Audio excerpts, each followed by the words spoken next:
support from Russia to put Syria's chemical weapons under international control and destroyed. This coming as President Obama prepares to address the nation today. ABC's Jonathan Karl has the latest now from Washington. Good morning, John. Good morning, Robin. With the president seemingly on the verge of defeat in Congress over his Syria resolution, the president's allies are hoping they just got a lifeline in the form of that offer from Russia to get Syria to turn over its chemical weapons.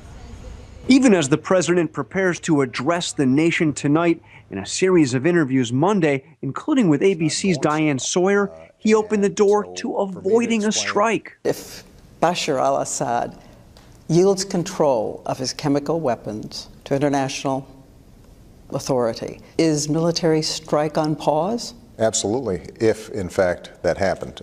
If we can resolve this without military conflict, that is my great preference. The White House is promising to pursue Russia's offer to broker a deal with Syria, but President Obama is still trying to convince Congress to give him the authority to launch a military strike. My hope is that by people understanding what's at stake and the limited but significant tools we can to address it, that they'll be supportive. The threat of force, the White House says, is absolutely essential to getting anything from Syria. You're not going to start bombing Syria while you're negotiating with the Russians, are you? In terms of military action, we are obviously engaged with Congress at this point.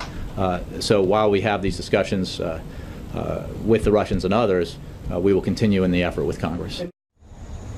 This morning, White House officials tell me the president still intends to go before the nation tonight and to make the case for Congress to pass that resolution authorizing him to take military action against Syria. But I've got to tell you, Robin, the more the White House has made the case on this, the more it has lost support in Congress. I am told right now that the president would lose not only in the House, but in the Senate as well on this vote. Yeah, the poll numbers are reflecting that as well. You referred to it just a moment ago about the Russians being a lifeline. Is it possible that they can step in here, John? It's possible, but I got to tell you, there is a lot of skepticism here. In another interview, the president said that he was taking the Russian offer with a grain of salt. So yes, a possibility, but not an overabundance of hope in this proposal right now. Yeah. All right, John. Thanks so much.